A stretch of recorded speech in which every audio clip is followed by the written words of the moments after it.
Welcome back, or welcome to the Next Level podcast. I'm your host, Jon Harris. And as always, we are brought to you by Apex Performance, the only training and development program for leaders in the security industry by security professionals for security professionals. And if you've been listening to us for a while, you know how we do it. Every week, we bring you different leaders and industry impactful individuals. And today will be no different. I'm super excited to be joined by Lindsay Martin-Nez, the CEO of Badge Pass.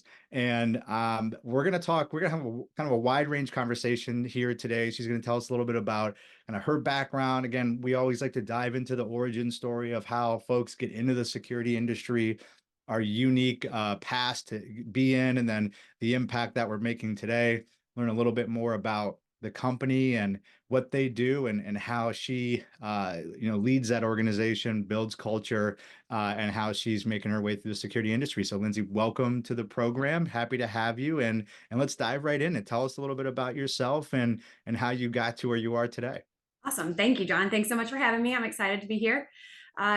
So a little bit about me and how I ended up in security. We joke about how nobody wakes up and dreams of just growing up and being in the security industry one day. I actually feel like I grew up in the security industry to a certain extent. So my mother owned a systems integrator out of Western New York called Lindstar. And so I actually did grow up kind of in the ID space and access control space, watching her sell photo ID systems and access control systems and build a business in Western New York. And so that was always kind of something that intrigued me, of course, seeing her be a leader and grow a business. But I definitely said, I will never be in this industry. Like, I'm not going to follow in her footsteps, and I'm not getting into this. Like, I'm going to do my own thing. And so I went to college in Ohio. I went to Xavier University. And when I graduated, I moved home, and I was like, I'm going to figure out what I'm going to do with my life. And I wasn't going to stay in Buffalo, New York. I knew that. And so I was interviewing for jobs in DC and kind of all over the place. And anything that was not in the security industry is pretty much my only requirement. It could be anything else. And then this opportunity at Badge Pass came up, and my mom was familiar with Badge Pass because at the time they were kind of a reseller of Badge Pass, just kind of a little bit here and there. And so she knew the owner of the company, and she's like, this is a quality company. I feel like you would like them. It would be a good opportunity for you to learn and kind of go do your own thing. And I said, in Mississippi? Really? Like, do you think that would be good for me? I mean, I was 22. I just graduated from school, and I was from Buffalo, New York, and Mississippi seemed like a stretch. So I got on a plane and came down for an interview, and I fell in love with it. And I don't really know how else to explain that, because the interview was like a day and a half, and I met everyone on the team, and we were a totally different company then than we are now. We were much smaller, and it was just like very tight knit group of people that worked here. And I was like, I don't know. I got on the plane, and by the time I landed in Buffalo, I had made the decision that I was moving to Mississippi. And I remember my mom picked me up at the airport, and she said, "You're moving, right?" And I said, "Yeah, I am." And it was just, it was like a feeling that something was right, and I needed to try it. And I moved to Mississippi and started my career here. I love that. So what was many of us who grow up, and you don't want to do what your parents did, right? Or, and even if it wasn't forced upon, like my father owned a landscaping company. And so by the time I was 11, I was mowing lawns and like watering flowers and doing that. And like, I actually love doing that now. And I don't know if I want to do it for a job, but I would always remember being like, I never like watching the entrepreneurial journey for my dad and my mom. They worked together for most of my childhood. Was like, I don't want to do that, right? It like seemed so hard. And now looking back and working at a startup and doing my own thing with Apex, like I love it, and I see why it's probably worth it. What switched in you in saying I'm looking for anything but this, and then ending up in the industry where you were actively trying to avoid it? I think that part of why I wanted to not be in it was that I just didn't want to be in her shadow. Mm, And that was the biggest thing for me, is I felt like I want to just be my own person and do my own thing. And I don't want people kind of saying like, oh, that's, Mary Jo's daughter everywhere I go. And so when I came to Badge Pass, the nice thing was I was working for a manufacturer. And so I was on kind of like a different side of the house almost, where I could really separate myself from that. And she ended up being a customer for a while. She ultimately sold her business and retired and lives in Florida, and everything's great. But it gave me enough separation where I kind of still got to do my own thing. And then really, I mean, over time, I just established my own name in the space and felt like Badge Pass was my thing. yeah. And so I never, once I was in it, I couldn't even imagine doing anything else. And so then I never looked back. But I'm sure it helped putting some geographical distance between, right? If Yes. you would have just said, all right, I'm going to work for X company in Rochester, right? Where it's like you're an hour away or something versus like, I'm going to move halfway across the country and do something completely different. So what was, what kind of role did you start off in? I mean, now you're the CEO. Mm-hmm. So where did it all begin? So when I first came down here, I was essentially like a channel manager. And so we were starting to try to sell through some channel partners. Yeah. And our products were so different then. And it's funny when I look back on it, and we were just starting to get into access control and ID and really sell those products through resellers across the country. And I was one of the first to be kind of a channel manager there.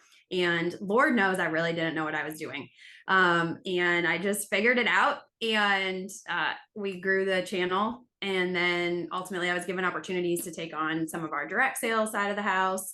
And I branched into marketing and eventually ran sales and marketing. And as we grew an executive team, I moved into an EVP position. And then last year I stepped into the CEO role.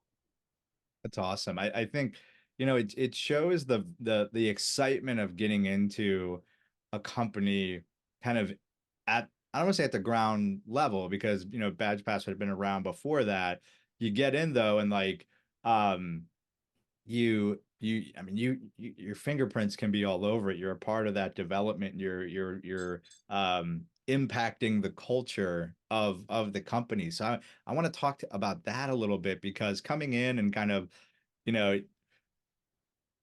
not knowing anything about anything, really as like, I don't want to sell your experience short because I'm sure by osmosis you're watching what your mom's doing running that company and like you get it. Like Mhm. you more than most, you probably have a decent understanding around like the lay of the land and the security. But here you are, and I want to like be very transparent and open. You're a young woman in an industry dominated by old men. Mhm. Even today, more so when you would have done, started years ago. Mhm. Um, and you work your way up from all these different roles, and along the way, I'm sure having an impact on the growth of Badge Pass and making it into what it is today. um, would you mind exploring with us a little bit about that journey, about some of the challenges that you operated through as you may have other folks? I had someone on the podcast a couple late last year, Tristan, who, similarly, like first job out of college, she jumps in, does like sales and marketing and like kind of, figuring out her way in the world while also figuring out her way through the industry. So how was that for you? And maybe we'll start there, and then I have a couple follow-up questions on what that was like for you. So I guess I'll start with, let's just take it in the organization and you just kind of figuring it out and how to Mhm. find your place in it. I think that you're right. I was 22 and I thought I knew a lot more than I retroactively obviously knew. I mean, when I look back on it, I knew nothing. And part of the thing that's great about young people who are getting in the industry is you should just have the confidence that you know stuff, like jump in like you do know stuff, but then admit it when you make a mistake and fall on your face because you didn't know something, like, and just learn from it. I think that my willingness to just dive in and try things because I really didn't even know what I didn't know is ultimately what helped me have new opportunities to grow in the organization and even in the industry. I was like never scared to show up to a meeting. It didn't matter who was in the meeting. I was never intimidated by that. I mean, I felt it, but I never said no to it or shied away from it. So I joke all the time about, walking into a meeting with a bunch of guys in Navy blazers. I mean, that's what you feel like when you're in ISC West. And so Yeah. like, here's little Lindsay in like a bright pink dress and, white tennis shoes, my signature look, rolling in with, 10 guys from Asa Abloy in suits. And like, don't get me wrong, I love every one of our Asa reps. So if they're listening to this by any chance, like y'all are amazing. But that can be super intimidating, Yeah. especially to, females and younger people. And sometimes you just have to own that and be there. Like, don't say no to the meeting, like, don't not show up. Just kind of embrace that. And that would be, the biggest thing that I would encourage young people to do is just take those opportunities. I just got lucky. Like I did it and it worked itself out. And I learned a lot along the way as a result of being in those meetings. I mean, you don't even know the value that you get out of being in conversations that you really potentially don't deserve to be in, probably. But I was afforded the opportunity to be there and I took the opportunity and ran with it. I think, I'd push back on your luck statement a little bit and say that luck is preparation and opportunity coming together to create virtuous outcomes. And so, you took a big chance moving down the Mississippi, Sure. and then you took a chance in believing in yourself and being your authentic self and showing up and not shying away from those big moments and earn that right. I mean, sitting in a CEO role now, it's obvious to me that, that didn't happen by accident or by folks just saying, come along for the ride. We'll put you there. You have to put yourself in position to do that, which I think you've expressed, in my opinion, that, over and over again to go through and keep moving up through those roles that obviously you've done that. We talked a little bit about what connected us, so that kind of listeners know. We've had a lot of Rise members on the show, and so Rise, for those who aren't aware of it, and I'll link to it in here. So is SIA, the trade organization for all of us who are service providers and technology providers, even end users can participate with SIA. They have a young professionals emerging leaders group called Rise. And they have an event called Accelerize, and you and I both participate. I've been a part of Rise for a long time. Now that I'm on kind of the elder side of it, it's kind of a under 40 type group, and I'm not under 40 anymore. And so I'm an advocate and a huge supporter, but stepped aside from the organization and looking to impact in different ways nowadays. But we talked about, you sent a couple of your team members to Accelerize last year. You weren't able to go due to schedule conflicts, said you're going to be there this year. We'll talk a little bit about that in a minute. But one of the things you talked about was your folks came back and they were like, this is the first event we've been to that we feel like is a cultural fit. Mm-hmm. So before we explore that comment, tell me about how you, as the leader, and even before coming in the CEO role, EVP, and before, I'm sure you led teams and you were part of the development. Mm-hmm. How have you impacted and structured the culture at Badge Pass? Again, in an industry where showing up in a bright pink dress and your white sneakers and being authentic Lindsay can sometimes, like, maybe rub people the wrong way, maybe even inside your own company. So like, maybe we'll start first. What's the importance of culture for you and at Badge Pass? And then secondly, how have you facilitated and cultivated that culture? Culture's it might be one of the most important things that we work on as a company. And it was so important. The owner of our business, when he stepped back as CEO, I mean, we talked for a long time when we were working on the transition of me moving into the CEO role about why me moving into CEO made sense, because culture is so important to me. I am so proud of the team that we have here and the culture that we've built. And it's like one of my biggest passions about the company is how freaking fun it is to work here. And so when people ask like, how have you been there for 14 years, or how have you not like hopped around and tried other organizations? And part of that is because of the culture. And I think part of what drives the culture here is this feeling of being a part of something that's bigger than yourself. Hmm. And that's what always really like motivated me in the beginning days here at Badge Pass when I was younger, is I was like, we're building something really cool and I'm a part of that. And I have a voice and I have an impact on that. And then giving that same voice and giving people, you know, inexperienced or not, new team member, or you've been here for 25 years. There's plenty of people who've been here a lot longer than me. Right. Everybody's got a voice to contribute. And just that feeling of being a part of something bigger is really what I think helps drive our culture and helps encourage people to stay and want to be a part of that. Yeah, it's really interesting how today, maybe more than ever, that culture can become a competitive advantage. And you see, recently, there's a bunch of tech layoffs, and the harshness in which people are getting separated from the business. Again, like, business challenges create personnel challenges, and these things happen. Um, when I was laid off many years ago from my big corporate job that I had, um, it it it changed something in the way that I approach professional relationships, meaning my relationship with the company I work for. That matters most, and that's the first thing I seek out, is like, is this going to be a cultural fit? And when it's not, if I find that it's not, I'm out. And one of the reasons, if you look at, like, go look at my LinkedIn history and look at the first 10 years and the second.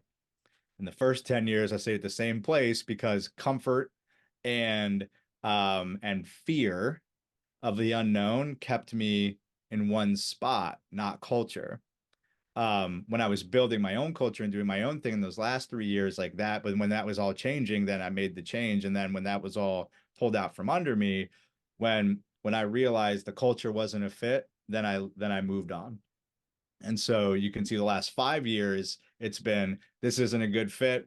I'm not going to wait around and kind of give myself up to like, I'm going to move and ultimately, also start my own thing, so that if something changes and the culture changes, which I may or may not be able to control, then I'm never going to be at the behest of someone else. But as long as that culture is kept intact, and like you said, if you have folks who've been there, you've been there for 14 years, there's people who've been there longer than you, that's Mm. quite a career. And so, especially at smaller companies, keeping that core of people intact, keeping that kind of like intellectual um knowledge around, so that you can keep things moving, is really important. Now, with that, you're bringing in new people, right? You're keeping those folks who have been there for decades. Mhm. um, how do you create a culture that helps span that generational variance that you're going to have of folks who have been there for 3, 4 decades, and folks who are like you were 14 years ago, right out of college, who maybe care about different things, who are incentivized by different things, they want to work differently. Like, how do you, as CEO, and you're looking across, your entire organization, create both a culture and a workplace that spans that variability? To me, the way we really work hard at trying to do it, and I mean, no organization is perfect. So I could have someone who hears this and they're like, we don't do that at all. I hope that's not the case. But I think it's about having people have buy-in into Mm, like the vision and the strategy and what we're doing. So we try to be like very open and communicative with everybody on the team about here's what we're doing and why we're doing it. And here's where we're going and how you're a part of it. And we love to change stuff. Part of what makes Badge Pass cool is because we're smaller and more agile as an organization, we can adapt to stuff quickly. We can make changes quickly. It's what's really fun about being here, is what's challenging. But if you're not comfortable with a lot of change, mm, it can be a lot. Like it can feel overwhelming yeah, sometimes. And we're down to change something and then be like, well, that didn't work. Let's change it again. And that doesn't, I don't lose sleep over that, because part of that is fun to me. Like, well, we'll yeah, try something new. If it doesn't work, we'll try something new.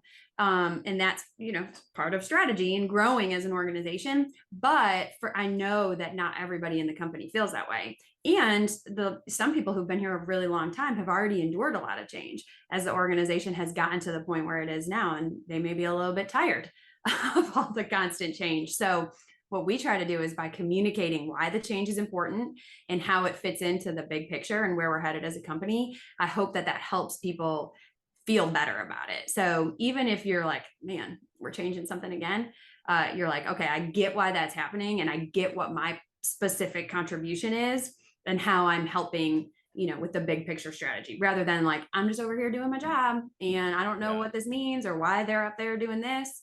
And so I think the more we communicate and have, just good open dialogue with everybody where everyone's bought in, the better the whole culture is across every generation. Yeah, spot on. And I think, if you actually take a step back and you look at, I've been I think fortunate to have worked for a wide array of companies and sizes, and um and it's all flavors of ice cream, right? It's all the same thing. It's just different flavors of it. When I was at a huge, global conglomerate of 120,000 employees, like it changed constantly. It just it was so big, it felt less disruptive because massive battleships take a long time to move, but it was constantly being told go left, go right, go left. And it was just like while you were course correcting, you were then like, okay, now go right again, right?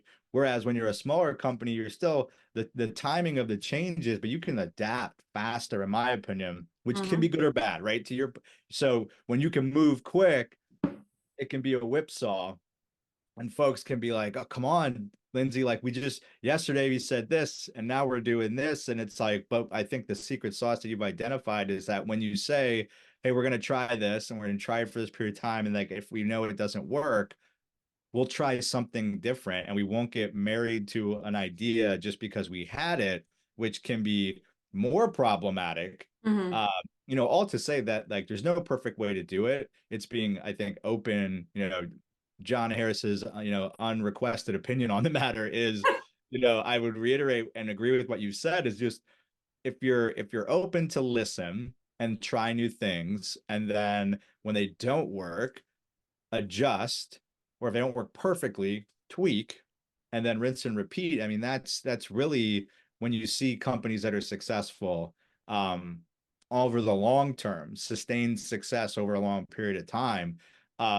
That's the magic, right? And I think, I I I also do a lot of work with athletes and in sports, and it's the same thing when you look at great successful programs, collegiate athletes, NFL teams, NBA teams, whatever.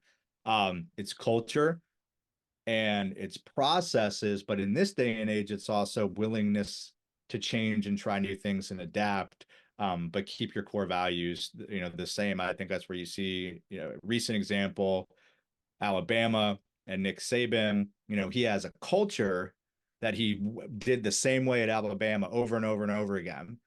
The way he ran plays, the way he ran defense, the different people he brought in, that changed because the game changed. So he adapted to it, but he never stopped doing his way, which wasn't necessarily the way that the game was played. It was just the way that the culture was run. Mm-hmm. So in Mississippi, that probably Alabama, maybe like I don't know how much college football person I know that's maybe not the right example. It's Hopefully, okay. It's not that controversial here. We have like 2 Alabama fans in the company. fantastic. So, well, let's switch gears a little bit and let's talk more about Badge Pass as a company. Yeah. Let's educate the listeners on, what do you guys do? Maybe a little bit about what you've done in the past, because you mentioned a few times that like you've kind of starting to move into into the security industry in a different way that you haven't before. Maybe it's more been a priority for you that it hasn't been in the past. So tell us a little bit about the company, where it came from, where it is now, and where you're looking to go. Absolutely. So we're a software company first and foremost, and we really build software to help bridge the gap between identifying a person and ultimately managing what they do. And we're new to the security industry in that I think we're just becoming more of a presence and trying to build more of a presence there, but we're not new to existence. So we're not like a startup or anything like that. We've been around really since like 76 as multiple different companies. We didn't start writing software in 76, but we have changed our business a lot. We were a systems integrator back in the day before we started writing our own software solutions. And so we've kind of just evolved over time. We had a legacy on-prem product. We actually at one point had purchased a campus card system called Total Card that's manages like meal plan privileges and permissions and transactions on college campuses. So we have tons of experience in how people utilize badges and transactions and activities in all environments.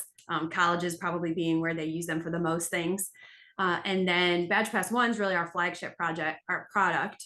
And that's our software as a service platform, cloud first. And that's built around the concept of we give you the ability to issue your badges easily and then ultimately manage any other activities you want to do with that. The first activity being managing a door access, something like that. So we are really just trying to be more active in the security space than we have before. So you mentioned SIA previously, that's how we got connected. I'm trying to be more involved in SIA personally and have our company be more involved. And we've always kind of been on the sidelines because we never really were an access control company. We still really aren't. I mean, we don't see ourselves that way or identify that way. We kind of came from ID, if you will. And so that's a different approach than what a lot of security companies identify with. They'll be like, oh, ID's an afterthought. That's not really part of what we do. Whereas for us, it's the start of what we do and how we work with customers and what we encourage our channel partners to do with a customer. Is the greatest way to grow with a customer is to start with them from the ground up. Yeah, it's fascinating. I think it's an interesting, subset of the total end-to-end security operations, access control solution. When you think about the ecosystem of, most people think about the badge reader / controller, the front end solution, the access management, and then kind of ID and credential control being this kind of like subset sidecar thing to that. And a lot of times it gets buried under that. And so, having a purpose-built solution that's just doing that, I think is really valuable and something, again, for, the type of consumers that you and I were talking about offline, K through 12, higher ed, SMB, like maybe commercial real estate, like, we have a tendency of building solutions for the enterprise security. Like my solution that we do at Hivewatch is kind of top down, meaning we built it for the pain that we used to have, our founder and myself and a couple others as the enterprise security director, GSOC, those kind of global enterprise, because it's a great market. There's a lot of legacy stuff there. It works really well for us. You look at the market as a totality, though, there's way more of the other type that I just mentioned than there are of those big enterprise customers. And so, we've reinvented ourselves over the last couple of years to kind of scale down into the market and have solutions that really are a good fit for a multitude of other persona types. And, I feel like what you're doing is coming up from the other way of saying, like, we started here and not only, and you could make a hell of a growth development just by that group we've just discussed, but then ultimately, there's a play for that larger customer who's like, hey, I just need something to manage my identities and manage that and kind of take that section out of these other pieces and parts that I'm doing. So that's fun. Like, so as you're looking at like the next chapter for you guys, like what excites you about you're getting into the industry a little bit more deeply, you're getting off the sidelines, you're interacting with some key players. What excites you in 2024 and beyond for the future of Badge Pass? So one, we have some really cool stuff on the horizon from a product development standpoint that I'm excited about. And so I think that's going to be kind of a game changer for our customers. But two, we're working on building our channel partner community. And so I say community because we have really done a good job with our existing channel partners of kind of just treating them like part of the team. That's always kind of been our motto and how we've gone to business with them. And so that's also probably why in the security space, we've been kind of like a well-kept secret because we've been very loyal to our partners and they're very loyal to us. But as we need to kind of grow in areas where we don't have partners, this year, a big focus of ours is finding new ones and kind of expanding our footprint throughout the country. And so I'm excited about that. Those are really kind of our two big initiatives this year: make the product awesome so our customers are excited about it, and grow our partner community. I love that. I love that. So maybe to one of the topics I want to make sure we get to, because this was something that you and I talked about, and we had some interesting dialogue around, is one of the things that's becoming very, very I think, interesting and broadly talked about is the advent of the mobile credential. It's not new, it's not novel, it's been around for 10 years. The real breakthrough recently in the last year or two was Apple Wallet opening up NFC, and that kind of created a gold rush of sorts. I, for one, am of the mindset of that the physical credential, the badge or the key or the fob or whatever, is not going to go away anytime soon. And I want to tug on that thought process with you a little bit, because I have some friends in the industry that rabble rouse and are like, mobile, everything, it solves all problems. So what say you to that around get out with throw away the old stuff, it's unsecure, no one uses it, that's your grandpa's access control, embrace the new age, grab your iPhone or your Android, get it in your wallet, and all your security problems will go away. Okay, well, that's a very aggressive stance on it, and I like it. So I, of course, am team badges are not going away anytime soon, for a whole variety of reasons. But let's just start with, it isn't one or the other. Okay, it doesn't have to be physical badge or mobile badge. Like why we use the word "or" is silly to me. Like, they can be complements to one another. And I think when you were touching on how people build software systems and how they think about the enterprise first approach, as opposed to how we kind of look at the market, I think you've got the same thing happening with mobile. When you look at a large corporation or something like that, that's a great fit for a privately held organization, or you said like residential or something like that. Those people would love to use their mobile device to open doors. That's very practical. I could see this. Not to mention, it could be an organization where everybody's issued a device as part of like their employment. That makes sense. Take that down, and let's go down to like K through 12 schools. That's a primary vertical where we do a large majority of our business. We've completely lost the story. I mean, it's so impractical on so many levels to say that it would be all mobile, that we're just talking about something silly at this point. So the physical badge is important for so many reasons. I'll start with primarily just visual security first and foremost. And that's one of the components of a mobile badge that I think we're losing. And sure, you could say that there's complements to each other, where maybe you just have one for visual security, but you can't get rid of it. We actually had a school district last week that had a security incident where somebody got on a bus posing as a new student. And I mean, adults look like high schoolers. High schoolers look like adults. This is could easily happen, and got to the school. But because the school had implemented a policy where all students wear visual IDs at the front door, he was immediately approached by somebody in the building saying, "Hey, where's your ID?" And he didn't have one, and he was stumbling through, not having good answers about why. Of course, he was uncomfortable, and turns out he was arrested, and he'd been arrested before. And so they got him off the grounds, and the security risk was alleviated. And it was that easy because he wasn't wearing a student ID. And I get that that's not like a catch-all solution or anything like that. It's just one facet in a whole approach to security, but it's a very, very cost-effective and easy thing to implement. And it has tons of benefits. And I think when we overlook that, we're fooling ourselves. Like, we can't just replace that immediately. Students aren't going to have a mobile device. Not to mention, what am I going to do? Like, walk around like this? Like, hey, here, this is who I am. I'm Lindsay. Yeah, I mean, and I come from again a high security space where it was a cleared facility where you couldn't even bring phones in certain areas, and you had to have a badge for certain visual perspectives. And um, you know, I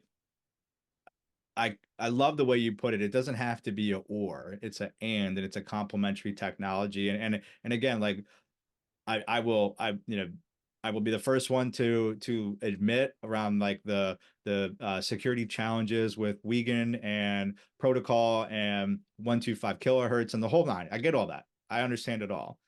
From a practical security practitioner perspective, though, if you're relying on that as your single point of your security, you don't know what you're doing. And so if you are an actual security practitioner who's applying security in depth and processes and protocol and people in addition to your technology, then you can make the right fit for where it works. But it's just, I liken it to thinking about machine learning and computer vision and AI and just saying, well, we got some of that stuff. And so throw it in there, sprinkle some mobile in there. And like now we're embracing new technology. It has to be like, what end game are you trying to create? And Mhm. so if you're in a place like commercial real estate's a great example, or multifamily, where the user experience needs to be high end, right? So a lot of those places, it's very concierge. Same thing with hospitality, like totally makes sense because Mhm. you're not checking who I am when I come in outside of me. Like nowadays, when I go, I mean, I'll go to a hotel um next week. Well, this will air I'll be on my way back when this airs. But the week of this episode, I will be in LA and I'll go in a hotel and never have to talk to somebody if I don't want to. And because the security parameters around that are different, right? They just like, here's the room, it's locked or not locked. It can be on your mobile, you can get a card, it doesn't matter, right? So I don't know. It troubles me when it has to be kind of like if you're not doing it, you're stupid, and if you're not doing mobile, you're being left behind. I You're think that's extremely short-sighted. you're absolutely, you hit the nail on the head. Like the experience does need to be higher end in some places. Like that was a perfect way to say it. But you know what the experience needs to be in the majority of places? Easy. Yeah. And while I agree that the mobile experience can be easy, it is still very complicated. I mean, we all know like there's hardware limitations, there's also cost limitations. And I think that we have kind of avoided talking about that when we talk about the simplicity of it. It is relatively expensive, and it's limiting in that not everybody has a device that they can have a mobile badge on. I mean, you said you couldn't even carry a badge or a carrier phone in certain areas and government facilities. I mean, a lot of government employees, like county government officials, stuff like that, like they don't have a device that they're allowed to put applications on or a mobile badge or something like that. So Yeah. there's tons of reasons why it's not the perfect fit for everybody, but I do love it. I think it's very cool, and I think that mobile is a great complement to a physical badge and an overarching, security approach that includes some sort of visual ID. Yeah, couldn't agree more. And so as we kind of wrap things up here and close things out, one thing I want to maybe come back to is, you've got a unique perspective of both knowing the industry as a young person from the outside coming in, being, around it as a family member, coming into it as a young age, working your way up, various different roles in a business, and now being in a CEO role. What would you, what advice, maybe a two-part question.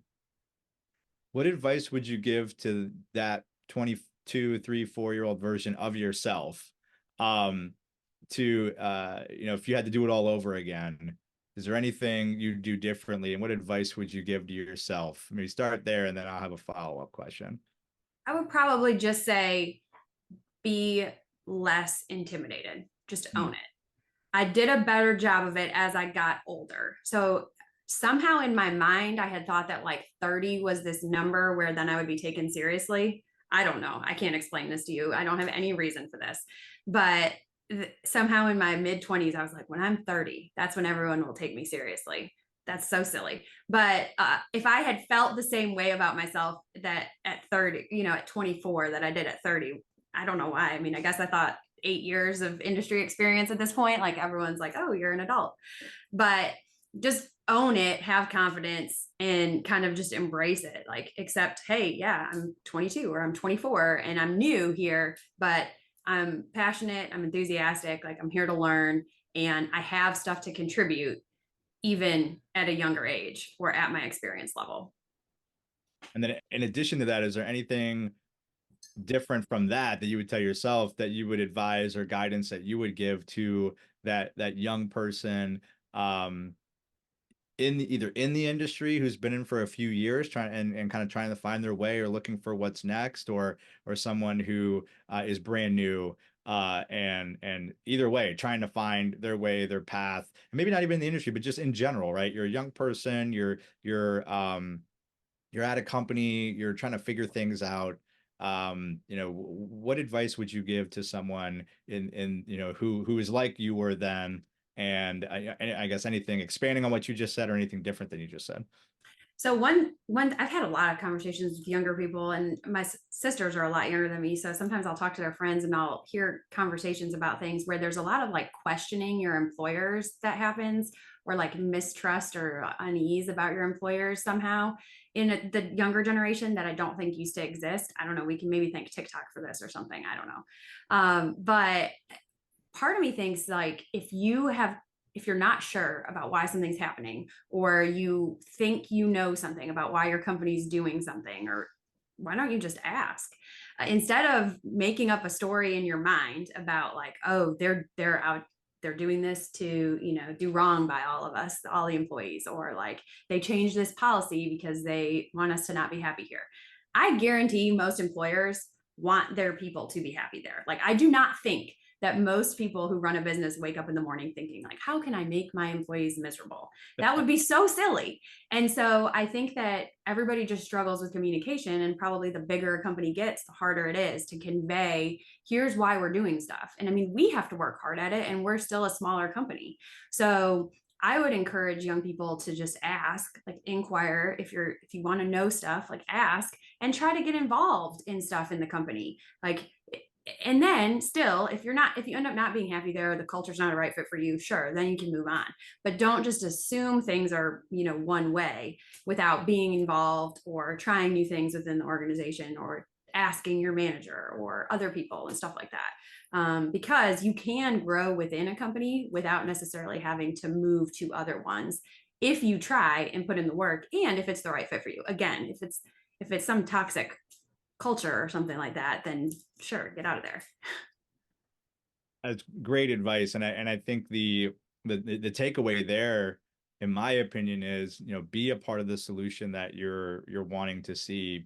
Be the change, and at least try, and assume positive intent. To your point, I don't think for Mm-hmm. most people in this world, they're not waking up saying, I'm going to make people's life miserable today. Usually that's a byproduct of unforeseen, second, third degree outcomes of decisions that are made without thinking them through. And so getting that feedback, I mean, a lot of times, and I see this at my company too, we're a smaller company, and we're so busy that when leadership will ask like, hey, how's it going? Tell us how things are, give that feedback. People are like, it's fine, right? You're just like plowing ahead. And so leadership has to find ways to be intentional Mm-hmm. with that feedback acquisition. And then we as employees, or our, especially for young people, providing constructive feedback in a way. And then I know like the reciprocating part of that I think about as leadership is, don't be offended when someone's asking you, well, why are we going to do it?